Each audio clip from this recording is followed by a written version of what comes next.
একটা পয়েন্ট আপনাদের বলবো, সেটা হলো আজকে একটা ঐতিহাসিক রায় হয়েছে ওবিসি সংরক্ষণ নিয়ে।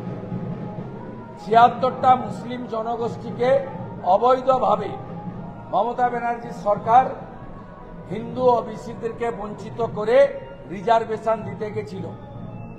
হাইকোর্ট আজকে স্টে লাগিয়েছে, আমি এটাকে ওয়েলকাম করছি। আজকে খুশির দিন।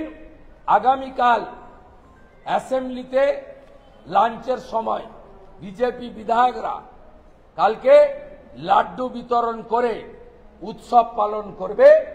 ওবিসি হিন্দু মাহিষ্য, তিলি, তেলি, কুর্মি, ঘোষ, কুম্ভকার, স্বর্ণকার, মালাকার, নাপিত, কামার, কুমোর, এদের অধিকার লড়াইতে ভারতীয় জনতা পার্টি অঙ্গীকারবদ্ধ।